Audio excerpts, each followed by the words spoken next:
Guys, स्वागत है आपका अपने केमिस्ट्री प्लेटफॉर्म ईफा पर, जहां आपको केमिस्ट्री की बेहतरीन वीडियो बेसिक से हायर लेवल मिलेगी। सभी वीडियोस प्रजापति सर के साथ। बेटा, लास्ट लेक्चर हमने थर्मोडायनेमिक्स का स्टार्ट किया और उस थर्मोडायनेमिक्स में मैंने बहुत सारी प्रोसेस आपको क्लियर की।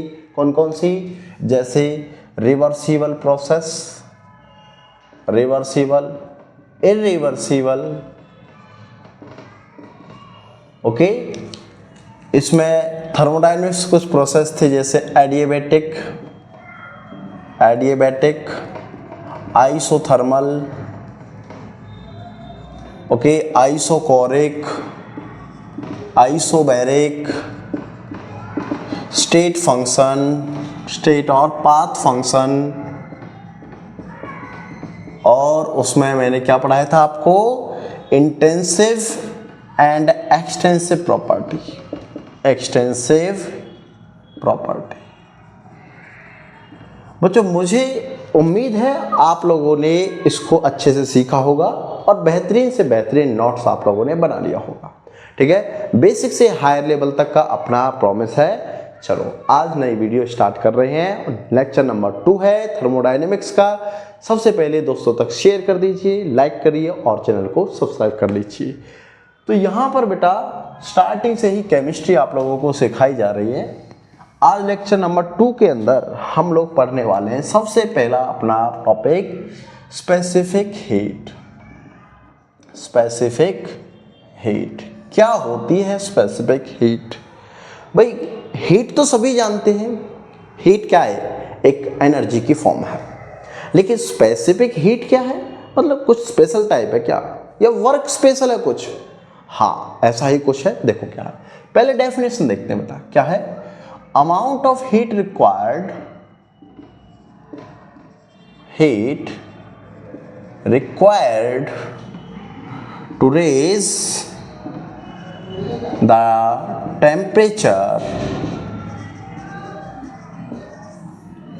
Of a unit mass of substance by 1 degree Celsius are called specific heat. Okay, ये कह रहा है कि अमाउंट ऑफ हीट रिक्वायर्ड मतलब कम हीट मुझे चाहिए, अमाउंट चाहिए उसकी कुछ, जो क्या करेगी, जो किसी भी सिस्टम में सबस्टांस का टेम्परेचर को 1 डिग्री इंक्रीज करेगा। कितना डिग्री करेगा बेटा? 1 डिग्री इंक्रीज करने वाला है। बात समझ में आई? उसको बोलते हैं क्या? Specific heat. बच्चों, इसको डिनोट जो किया जाता है वो एस से करते हैं। किससे डिनोट किया जाएगा? एस। अगर हम मैथमेटिकली देखें इसको, मैथमेटिकली, तो जो हीट है इक्वल टू कितना मास, कितनी स्पेसिफिक हीट और कितना उसका टेम्परेचर चेंज हुआ। कितने से कितना आपको पता तो है, 1 डिग्री इंक्रीज होगा। लेकिन 273 से 273, 274, 298 से कितना कितना हुआ वो यहाँ पर देखना है। ठीक है, बात क्लियर रहेगी। इस फॉर्मूले से हम निकाल लेंगे स्पेसिफिक हीट। कोई दिक्कत किसी को? नहीं। चलो आगे देखते हैं। हम बात कर लेते हैं थोड़ी सी वर्क और हीट की। वर्क और हीट, है ना? वर्क और heat both are transient phenomena. दोनों ट्रांजिएंट फेनोमेना है and both are observed at the boundary of system। कब मिलेंगे, कब ऑब्जर्व होंगे मुझे बाउंड्री पर? when state of system change, जब सिस्टम की स्टेट क्या हो बेटा? चेंज हो, तब मुझे दोनों कहाँ मिलेंगे? बाउंड्री पर ऑब्जर्व होंगे। क्लियर बात? क्लियर है बात? Very good. दूसरा, अगर मैं बात करूं for a for an adiabatic process, for an adiabatic, है ना। क्या होगा बेटा, इफ, अब एडियाबैटिक में क्या होता है, क्या होता है एडियाबैटिक में, अभी तो समझाया था, कल परसों समझाया था। एडियाबैटिक में क्या होता है, हीट रिमेन्स कांस्टेंट, हीट तो रिमेन्स कांस्टेंट होती है, लेकिन इफ वर्क डन, अब हीट अगर कांस्टेंट है लेकिन वर्क डन करा रहे हैं हम, work done by the system, और वर्क डन हो रहा बेटा सिस्टम के साथ, मतलब सिस्टम वर्क कर रहा है, सिस्टम क्या कर रहा है, वर्क।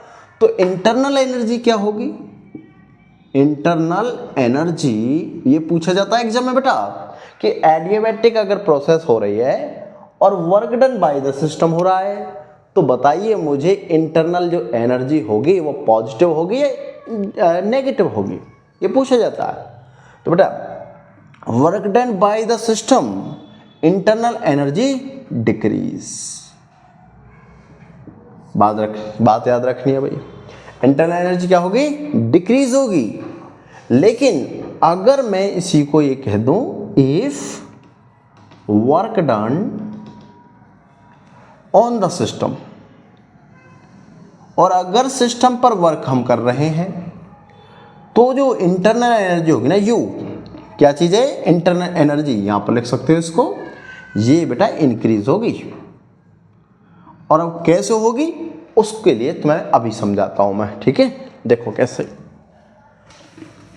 बात बहुत ज्यादा इंपॉर्टेंट है, आपको याद रखनी है बात कि इंटरनल एनर्जी वर्क डन से किस तरीके से रिलेट करती है। देखो बेटा ये मैंने एक सिस्टम लिया, ठीक है, ओके, सिस्टम ले लिया, मैंने कहा इसमें ये गैस है, ओके, ये गैस है, गैस, और गैस भी कौन सी होती है बेटा, आइडियल, ध्यान रखनी है बात, आइडियल गैस होती है, ठीक है। मैं कह रहा हूं मैं इस सिस्टम पर वर्क करूंगा, सिस्टम पर वर्क करूंगा, मैं सिस्टम पर क्या कर रहा हूं, वर्क, मतलब यहां से सिस्टम पर वर्क कर रहा हूं, प्रेशर लगा रहा हूं, इसको नीचे की तरफ प्रेस कर रहा हूं, तो इंटरनल एनर्जी क्या होगी, यू इंक्रीज होगी। बोलो बात क्लियर, यस और नो, इंटरनल एनर्जी क्या होगी, इंक्रीज। और मैं कह रहा हूं सिस्टम वर्क करे, मतलब ये इतना ही रहे पोर्शन और यही की ये वर्क करता रहे, सिस्टम वर्क कर रहा है, तो इंटरनल एनर्जी क्या होगी, तो डिक्रीज होगी। यस और नो, बात समझ में आई। क्योंकि इसके लिए वर्क जो हो रहा है वो वर्क हम क्या करा रहे हैं, वर्क हम करा रहे हैं, work done on the system हो रहा है, और इसके लिए work done by the system हो रहा है। आपको ध्यान रखना है एक छोटा सा पॉइंट, अगर हम work done by the system बोलते हैं, बाय द सिस्टम मतलब सिस्टम वर्क कर रहा है, ध्यान सुनना भाई, work done by the system, internal energy क्या हो रही है, डिक्रीज। तो क्या हो, किस साइन से इंडिकेट करते हैं उसको, नेगेटिव से। और work done on the system हो तो उसको पॉजिटिव साइन से इंडिकेट करेंगे, ठीक है। अगर सिस्टम पर वर्क हम करें, work done on the system, हम वर्क कर रहे हैं तो पॉजिटिव, और सिस्टम अगर खुद वर्क कर रहा हो, सिस्टम बाय द वर्क, है ना, तो नेगेटिव। ये साइन आपको ध्यान रखना है, और ये चीज एग्जाम में भर भर के पूछी जाती है बेटा, भर भर के पूछी जाती है। यस और नो, बात समझ में आई, ठीक है, चलो वेरी गुड। नेक्स्ट हम इसमें बात करते हैं अभी zeroth law of thermodynamics. Zeroth law of thermodynamics. देखो बच्चों, इस लॉ ने क्या कहा ना और कैसे एक्सप्लेन किया खुद को, देखो अभी समझाते हैं बेटा। इस लॉ ने बोला कि ये एक कोई भी सिस्टम है, ये रहा, ठीक, और ये मैंने कांटेक्ट में रख दिया बेटा बी के, ओके।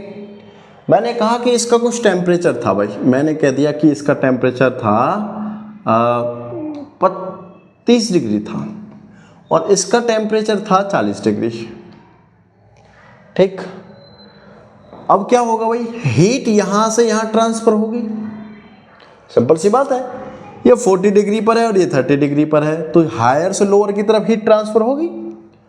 तो जो इक्विलिब्रियम इनका बनेगा बेटा ए और बी का, वो कितने का बनेगा जरा बताओगे? वो बनेगा 35 का, है ना, ऐसा कुछ बनेगा। ठीक है, अब मैं ये कह रहा हूं कि ये 30 ठीक था, ये 40 था, और दोनों का इक्विलिब्रियम बना हुआ है ये, तो इस चीज को हम बोलते हैं थर्मली इक्विलिब्रियम।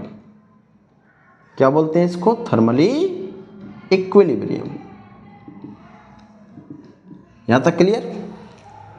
अब मैं ये कह रहा हूं कि बॉडी बी के साथ में जोड़ दिया जाए सी, बॉडी बी के साथ में क्या जोड़ दिया जाए? सी जोड़ दिया जाए, कोई भी, ये दोनों थर्मल इक्विलिब्रियम में है ना।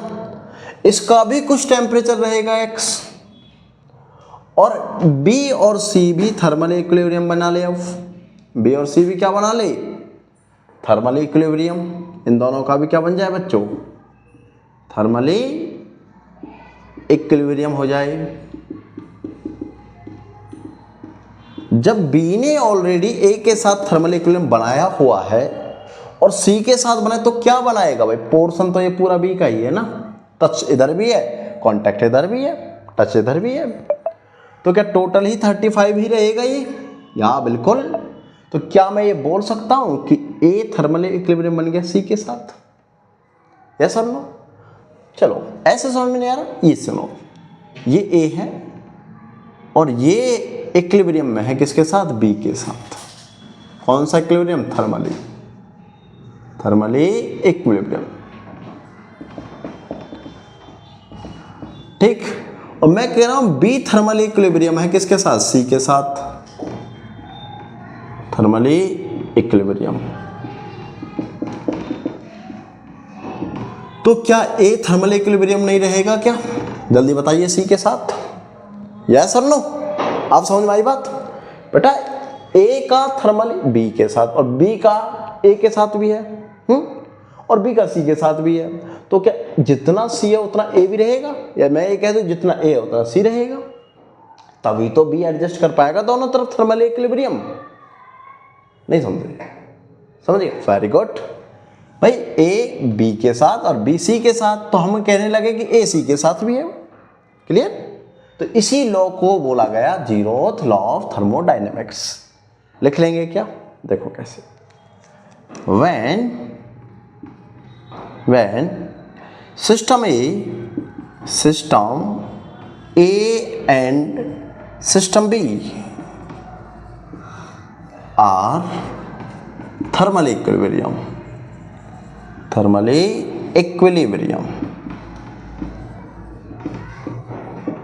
if system B placed in contact with system C, which are also thermally equilibrium.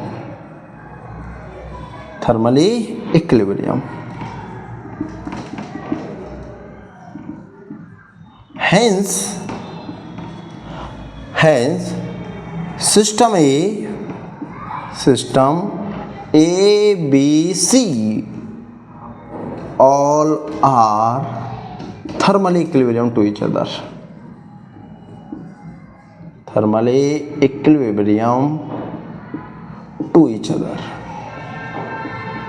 बोलो ये बात आपको समझ में आई या नहीं आई? बेटा सिस्टम ए और बी दोनों क्या है? Thermal equilibrium.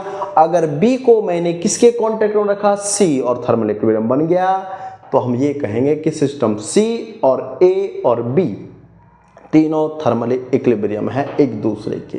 That is called zeroth law of thermodynamics. Clear हुआ? बोलो यस और नो? क्लियर हुआ? चलो very good. Zeroth law of thermodynamics आपको क्लियर हुआ। बात करते हैं थर्मोडायनेमिक्स के फर्स्ट लॉ की। ओके, किसकी लॉ की बात करते हैं? Thermodynamics first law of thermodynamics.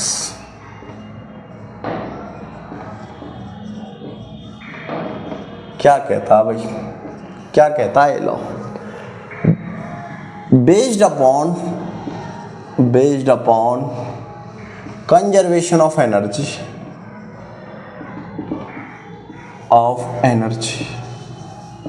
किसके ऊपर बेस है बच्चों? कंजर्वेशन ऑफ एनर्जी के लॉ पर बेस है। और इसके अकॉर्डिंग क्या है? अकॉर्डिंग टू दिस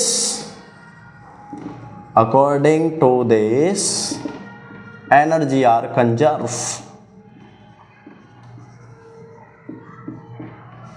इसके अकॉर्डिंग एनर्जी क्या है बच्चों? कंजर्व है। कंजर्व मतलब constant, remains constant.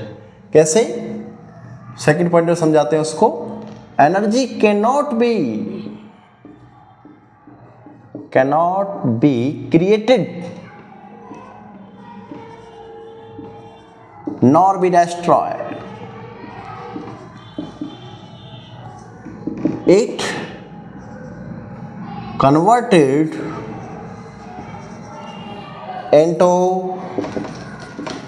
one form to another form.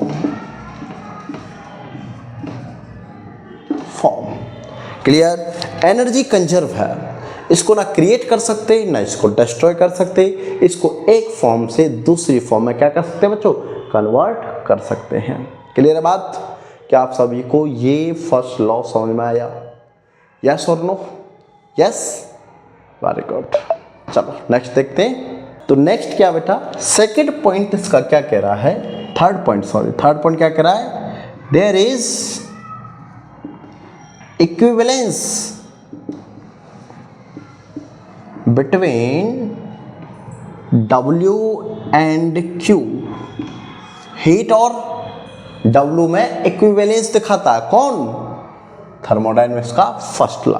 अभी मैं इसको मैथमेटिकली एक्सप्लेन करने वाला हूं, तभी तो समझेंगे कि हाँ इससे क्वेश्चन कैसे बनेगा।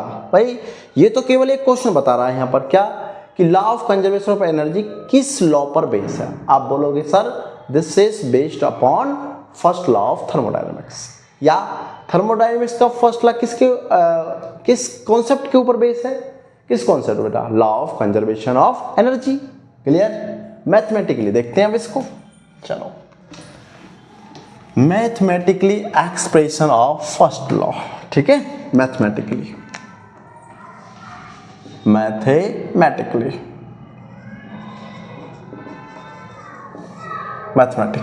ठीक है। क्या आएगा बेटा? देखो समझो ये बात को। ये मेरे पास एक सिस्टम है, ओके, मैंने एक सिस्टम लिखा छोटा सा, ठीक। इसमें कुछ गैस पार्टिकल्स हैं, ठीक है। मैंने क्या काम किया? इसके इंटरनल एनर्जी को चेंज किया। पहले बात करते हैं इनिशियली लेट अस या कंसीडर यू आई क्या है? इंटरनल एनर्जी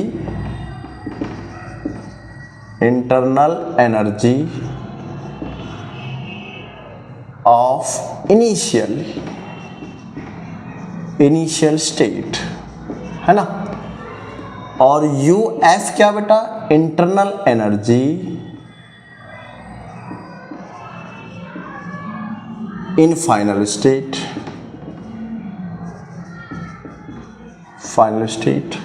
जब मैं इसमें हीट अप्लाई कर रहा हूं, क्या अप्लाई कर रहा हूं बेटा? Applying heat. तो बेटा हीट जब अप्लाई कर रहा हूं उस समय एनर्जी क्या थी? क्या थी? इनिशियल थी ना। अगर मैंने अप्लाइंग हीट अप्लाई की, मतलब क्यों मैंने अप्लाई किया, क्लियर? तो क्या हुआ? Then change in internal energy. तो बेटा इंटरनल एनर्जी क्या होगी? चेंज होगी। अगर मैं इसमें हीट दे रहा हूं, मान लो यहां से दे रहा हूं हीट, ये लो हीट प्रोवाइड कर रहा हूं, तो पहले इसमें खुद इंटरनल एनर्जी थी ना कुछ, और मैंने इसको हीट दिया, तो ये हीट जो है उस इंटरनल एनर्जी के साथ कंबाइन हुई या नहीं हुई, बस इतना बता दीजिए मुझे। होगी? बिल्कुल होगी। तो क्या मैं ये लिख सकता हूं कि U इनिशियल प्लस में Q? बोलो बात क्लियर। और जब मैं इसको इंटरनल एनर्जी दे रहा हूं तो क्या यहां वर्क डन होगा या नहीं होगा? होगा, yes. Then change in internal energy and W is the work done in this state.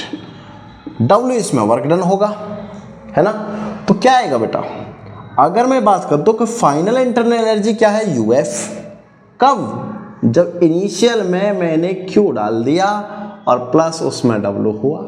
बोलो समझ में आई ये बात? इजी हुआ? कॉन्सेप्ट समझ में आया? Very good. आगे देखो बेटा, U इनिशियल को इधर लेकर जाओ, UF minus UI equal to Q plus W। बेटा इसको क्या लिख सकते हैं हम, delta U equal to Q plus W। बोलो फर्स्ट लॉ आ गया या नहीं आया? यही होता है तुम्हारा थर्मोडायनेमिक्स फर्स्ट लॉ, थर्मोडायनेमिक्स का फर्स्ट लॉ। सिंपल समझ में आया? 4 लाइन का था यार, थर्मोडायनेमिक्स का फर्स्ट लॉ, है ना। समझ में आ गया? एनर्जी हीट मैंने इसको प्रोवाइड की, तो जो इंटरनल एनर्जी उसके साथ कंबाइन होगी और वहां पर एक वर्क हुआ जिसको हमने वर्क डन बोला। देन फाइनल इंटरनल एनर्जी क्या होगी, एक्चुअली मैंने इंटरनल एनर्जी ही निकाली है। Clear? Clear? Yes yes yes. चलो बहुत अच्छी बात है, आपको थर्मोडायनेमिक्स का फर्स्ट लॉ क्लियर होगा। ठीक है, नेक्स्ट देखो।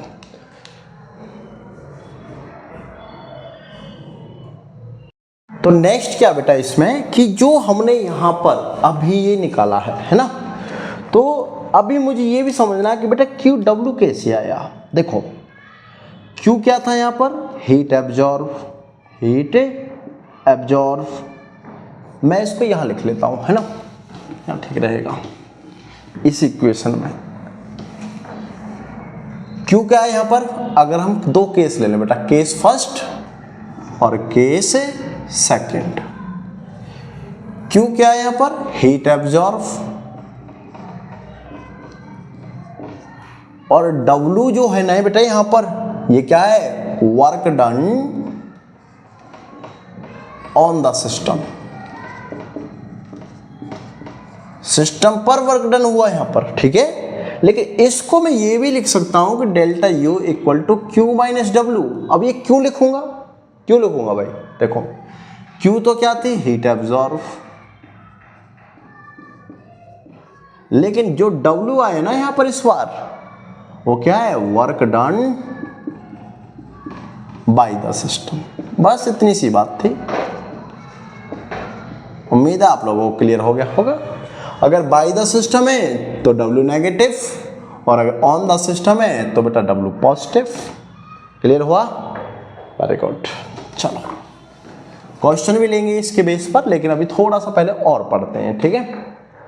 क्या पढ़ते हैं भाई, वर्क डन। यहाँ पर क्योंकि वर्क डन की बात हुई है, 2 वर्क डन निकाल लिए, वर्क डन की बात हुई तो पहले वर्क डन समझ लेते हैं।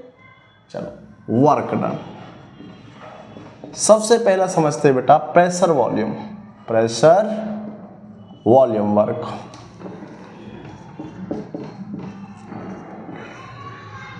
देखो ध्यान से सुनना, इसको बहुत अच्छे से हम क्लियर करने वाले हैं अभी, ठीक है। देखो बच्चों, ये सपोज करो मैंने फिर से क्या लिया, एक सिलेंडर लिया, एक क्या लिया है, एक सिलेंडर, ठीक है। ये मैंने एक सिलेंडर लिया, ओके। इसमें मैंने यहां पर ये गैस भरी हुई है इसमें, ओके, और ये लगा दिया एक पिस्टन, जो ब्लैक कलर में देखा है ये एक पिस्टन है बेटा। क्या है ये, पिस्टन, जो कैसा होगा, फ्रिक्शनलेस है। फ्रिक्शनलेस मतलब ऊपर बाहर आसानी से आ जा सकता है ना, और वेटलेस, वेटलेस, ठीक है। अब क्या ये जो गैस भरी हुई है बेटा, ये कौन सी गैस है? Ideal gas. क्लियर? यहां से एक प्रेशर लगता है, हम बोल देंगे पी एक्सटर्नल। और बेटा इस गैस का भी प्रेशर हो सकता है, जिसको हम बोलेंगे पी इंटरनल। क्लियर? बात ध्यान सुनना भाई, मैं इसके दो केस जनरेट करता हूं। पहला केस क्या है? Case first, if P internal higher, P internal greater than P external. भाई अगर P इंटरनल हाई है, ये वाला अंदर का हाई है, और एक्सटर्नल क्या कम है, तो क्या होना चाहिए? पिस्टन ऊपर की तरफ मूव हो जाएगी, है ना? Piston move upward. बोलो ये बात समझ में आई? अगर अपवर्ड मूव हुई तो इसके लिए जो प्लॉट बनाऊंगा मैं, सॉरी जो ये डायग्राम जो बनाऊंगा इसके लिए, ध्यान से देखना भाई, ये फाइनली यहां आ गया, पहले यहां था, पहले इस पॉइंट पे था। तो बेटा जो गैस का जो वॉल्यूम है वो कितना चेंज हुआ है? डेवी।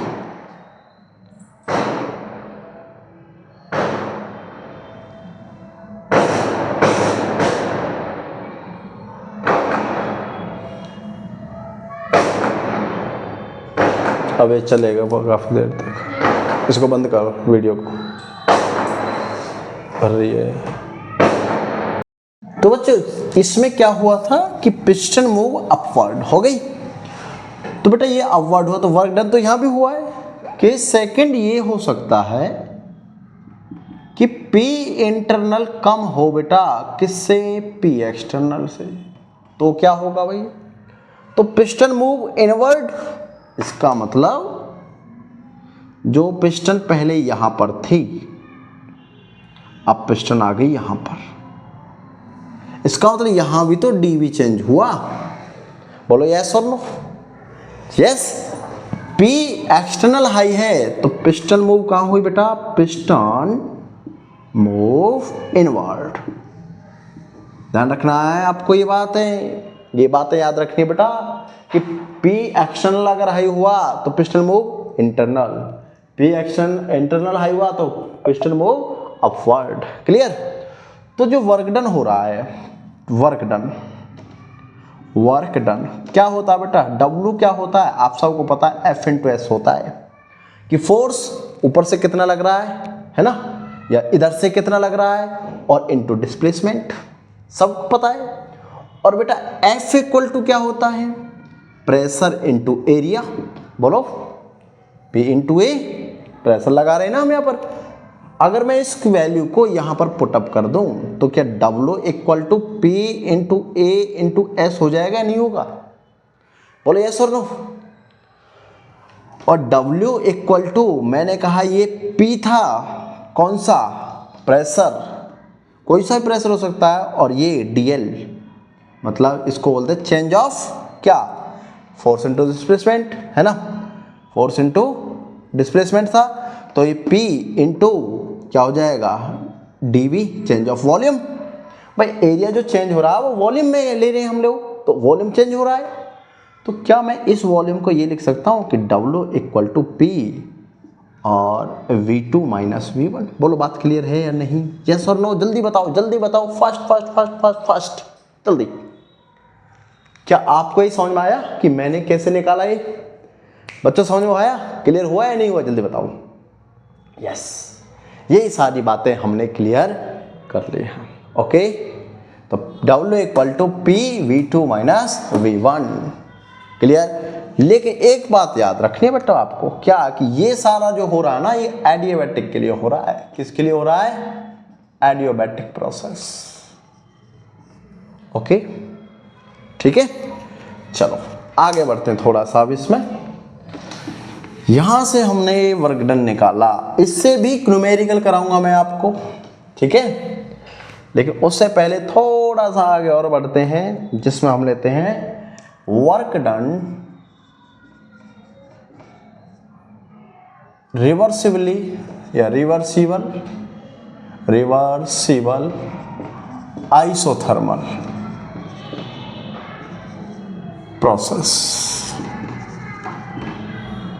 रिवर्सिबल आइसोथर्मल प्रोसेस में मुझे वर्क डन बताना है, क्या रहेगा।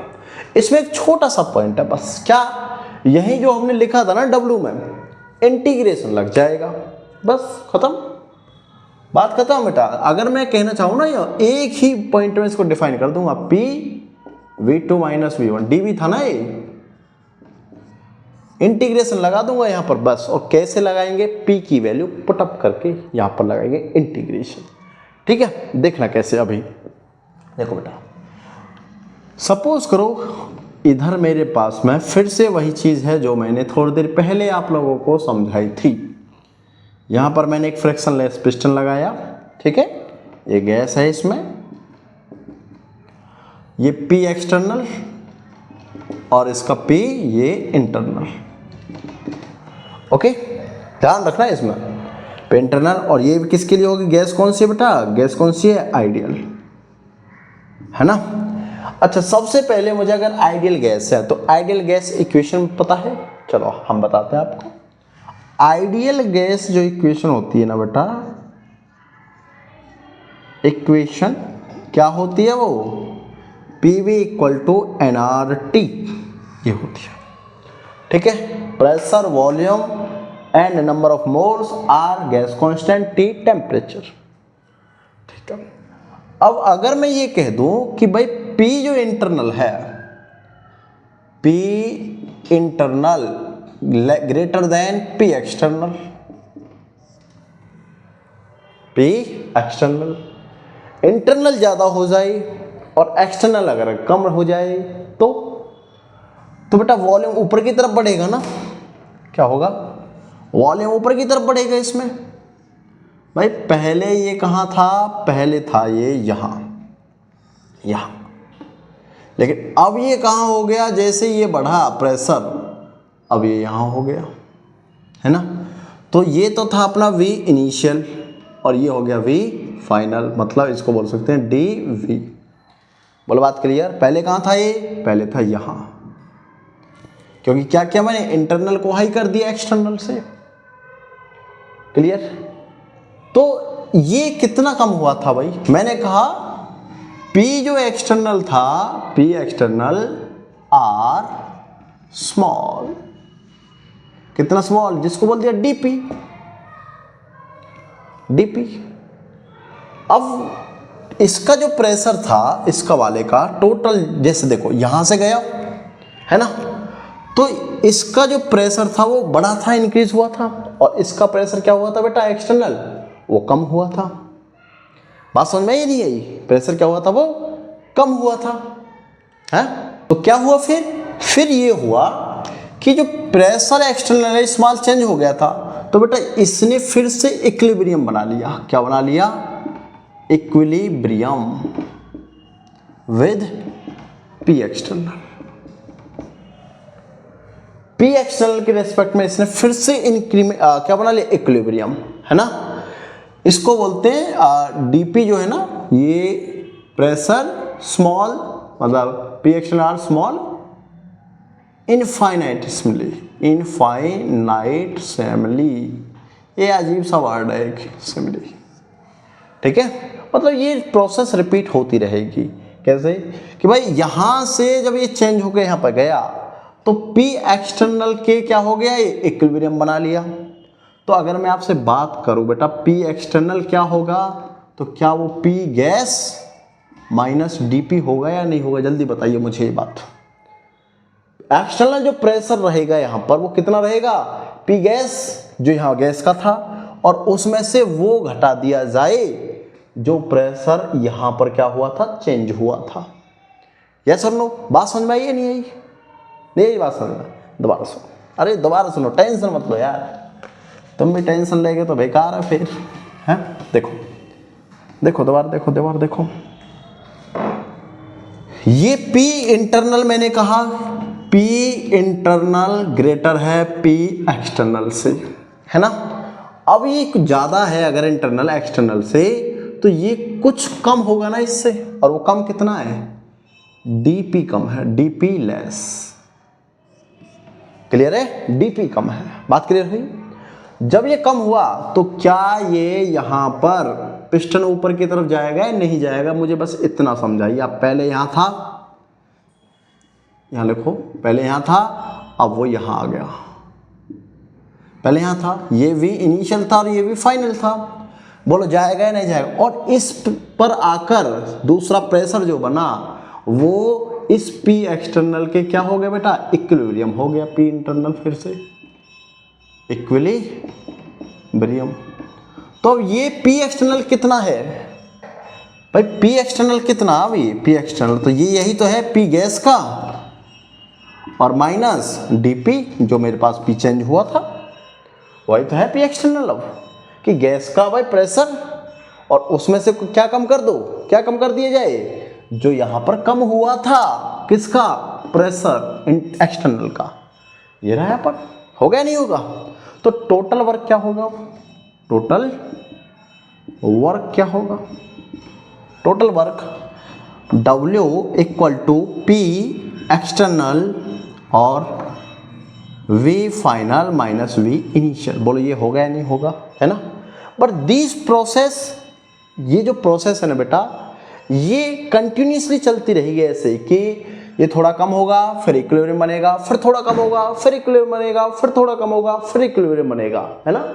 तो many times reached eight a new equilibrium. बहुत बार ये नए इक्विलिब्रियम पर पहुंच जाएगी रिएक्शंस। बात समझ में आई। तो वॉल्यूम इसका मतलब चेंज होता रहेगा, क्लियर। अब तो जब वॉल्यूम चेंज होगा यहां पर, तो क्या मैं इसको डी भी लिख दूं कि W equal to P external क्या आया, V2 dV, केवल dV लिखो, ये लो dV, क्लियर। अब हमें ये पता है वी नो डैट, यहीं से सीखेंगे इसको, we know that ideal gas equation, ideal gas equation. क्योंकि भाई अगर ऐसा कुछ हो रहा है कि प्रेशर बार बार धीरे धीरे कम हो रहा है, इक्विलिब्रियम बनता जा रहा है, तो टेम्परेचर पर भी चेंजेस होंगे या नहीं होंगे, टेम्परेचर भी चेंजेस होंगे और नंबर ऑफ मोल्स भी चेंज होगा, है ना। चलो, तो we know that ideal gas equation क्या कहती है भाई, PV इक्वल टू nRT और P equal to nRT by V, यही कहती है, यस और नो। ठीक, इसको हटाता हूं, आगे लिखेंगे। ठीक, आगे इसको इक्वेशन नंबर 1 किया और इसको नंबर 2 किया, पुटिंग 2 in 1 में पुट कर दो। तो W equal to nRT by V dV।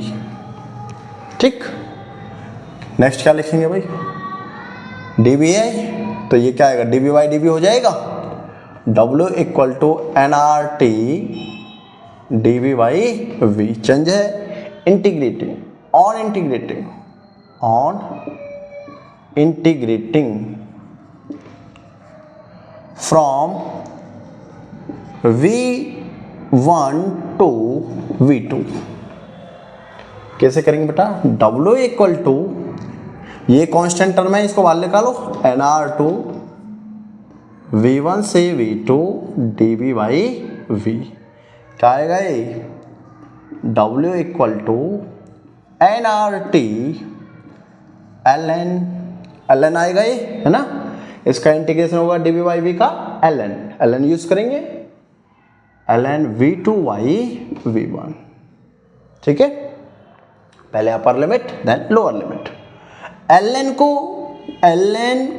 Convert कर दिया जाए अगर लॉग में, तो मल्टीप्लाई करते 2.303 से कर दो बेटा यहाँ पर।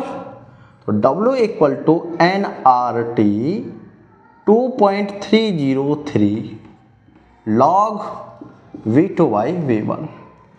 और अगर मैं पढ़ूं कि ये जो वर्क डन हो रहा है, if work is done by the system, system से हो रहा है ना, क्योंकि प्रेशर नीचे से लग रहा है तो ये माइनस में आएगा बेटा। तो W equal to minus nRT या माइनस 2.303 nRT log V2/V1। बोलो बात क्लियर, बात समझ में आई। ये मैंने निकाल लिया आइसोथर्मली, है ना। कैसे निकाला? आइसोथर्मली। लेकिन अगर मैं यहां पर एक रिलेशनशिप और देखूं, इफ या अकॉर्डिंग टू बॉयल्स लॉ, क्या कहता है बेटा? P1V1 इक्वल टू P2V2 रखो, V2/V1 इक्वल टू P1/P2। और इस वैल्यू को अगर मैं यहां पुटअप कर दूं तो W equal to minus 2.303 nRT log P1/P2। Clear? Sorry, first law नहीं, isothermal process, work done reversible isothermal process के अकॉर्डिंग अपने पास में। क्लियर? चलो अब इसके अकॉर्डिंग हम कुछ क्वेश्चन देखते हैं, ठीक है, इसी फॉर्मूले पर बेस कैसे सॉल्व करने हैं। तो पहला क्वेश्चन देखो ये, तो बच्चे सिंपल सा ये क्वेश्चन है और इसी फॉर्मूले के ऊपर बेस है। क्या कि W equal to 2.303 nRT log V2/V1। देखो ये वैल्यू फिक्स है, कांस्टेंट है बेटा। n क्या है यहाँ पर? Number of moles. क्या गिवन है? यस, कितना? 0.75। r क्या है? गैस कांस्टेंट, कांस्टेंट टर्म है तो इसकी वैल्यू 8.314 होती है ना, किलोजूल पर मोल। T यहाँ पर टेम्परेचर होगा, लेकिन आपको यूज करना है केल्विन में। जरा बताइए केल्विन में कितना होगा? ये होगा 27 गिवन है, 273 इसमें ऐड कर दो तो ये बन जाएगा 300 केल्विन। और बेटा V2 गिवन है कितना? 25, V1 गिवन है कितना? 15। रखो फॉर्मूले में, आंसर आएगा। क्या आएगा? 2.303। 2.3 कर लो, छोड़ो, क्यों इतना बढ़ाना अपने को, ठीक है। n कितना? 0.75 into R 8.314 into T 300 into log 25/15। बेटा पहले log को सॉल्व करो, 5 × 15 = 25। log 5 की वैल्यू 0.64 log, है ना, और माइनस log 3 की वैल्यू 0.42। तो कितना आया बेटा? 0.22 आया। ये तो आ गया अपने पास में ये वाला पोर्शन। अब इसको सॉल्व करो। देखो 2 के बाद पॉइंट है बेटा, यहां से इसको हटाओ, ये हटा दिया, ठीक। आगे आगे क्या हो सकता है? 2.3 है, कोई नहीं, चलो सॉल्व करते हैं। 2.3 इंटू 75 इंटू 8.314 इंटू 3 इंटू 0.22। चलो मिल गया 1 किलो भी भाई। 75 को काट दूंगा मैं, कैसे? यहाँ 100 करो, क्या आएगा? 25 × 75 और 25 × 4 = 100। क्लियर? और कुछ जा सकता है? 4 से ही कट सकता है क्या? 4 दूनी 8, 4 7 28, 3 नहीं, 2 से ही। चलो ये पॉइंट तो हट गया। अब 2 दूनी 4 और 2 से 11, 2 से 11। क्लियर? 2 बचा बेटा, 2 से ये जाएगा, 2 × 4 = 8, 2 से 15 और 7, यहाँ पॉइंट है। आगे अब मल्टीप्लाई कीजिए इनकी, 3 यहाँ भी है, 3 यहाँ भी है, 3 × 3 = 9 हो गया। 9 × 4 = 36 और 36 दूनी 72, है ना, 72 गुना में 11 करके देखें। 11 दूनी 22 और 11 7 77, 77 और 2 नहीं, ये तो बहुत कम आएगा क्योंकि 900 के कुछ में है, सिंपल ही करना पड़ेगा भाई। इसको छोड़ो, 9 और 9 की इससे कर दो, 9 × 3 = 27 और 9 दूनी 18, 18 और 2 20। ये लो भाई 20.7। क्लियर। 20.7 की मल्टीप्लाई पहले 11 से कर लो। 11 सत्ते 77, 11 7, 11 दूनी 22। ठीक है, कितने बाद 1 पॉइंट, ओहो 200 आ गया भाई। अब आ सकता आंसर, है ना। 2 चौक 8, 800 और 4 से इसको भी 27, तो आ जाएगा भाई आंसर। करके देखें, गुना डायरेक्ट 4 करके देखो पहले। 4 सत्ते 28, 4 दूनी 8, 8 और 2 10 और 4 दूनी 8, 8 और 1 9, 908। नहीं फिर तो नहीं आता, 1 सेकेंड, तो इसको थोड़ा और बढ़ाते हैं भाई, इंटू 4.15। ठीक है, चलो सॉल्व करो, क्या आएगा। 5 सत्ते 35, 5 दूनी 10, 5 सत्ते 35, 3, 5 दूनी 10, 3 13, 1, 5 दूनी 10 और 1 11, गुना 7 2 2 गुना गुना 4 सत्ते 28, 2, 4 दूनी 8, 2 10, 4 दूनी 8, 8 और 1 9, 5 10, 10 11 और 1 12, 2 3 और 1 4, 9 54 आ गया भाई।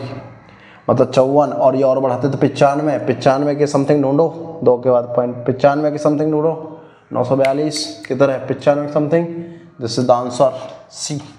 कर दिया भाई सॉल्व। तो ऐसे ही क्वेश्चन मिलने वाले हैं जिनको हम बहुत सिंपल तरीके से सॉल्व कर लेंगे। ठीक है, एक क्वेश्चन और देखो फटाफट से। तो बच्चों बहुत सिंपल सा और प्रोसेस से क्वेश्चन आया, और प्रोसेस से क्वेश्चन आने की पॉसिबिलिटी 99% होती है एग्जाम में। देखो ये कह रहा है एडियाबैटिक प्रोसेस है, बस यही ध्यान रखना चाहिए। Q = 0 होता है बेटा, कांस्टेंट। आइसोबैरिक के लिए क्या होता है, P कांस्टेंट। थर्मल के लिए क्या होता है, आइसोथर्मल, dt कांस्टेंट। और आइसोकोरिक के लिए क्या होता है बेटा, dV कांस्टेंट। बस ढूंढो किधर है, you know this is the answer, this is no. Clear. तो ऐसे सिंपल क्वेश्चन मिलते हैं। ठीक है, चलो आज हमने रिवर्सिबल आइसोथर्मल का वर्कडन पढ़ा है, अच्छे से वर्कडन क्लियर किया है, और हमने हीट का कॉन्सेप्ट भी क्लियर किया है। ठीक है, तो नेक्स्ट वीडियो में फिर मिलेंगे, तब तक के लिए देखते रहिए ईफा। Thank you very much.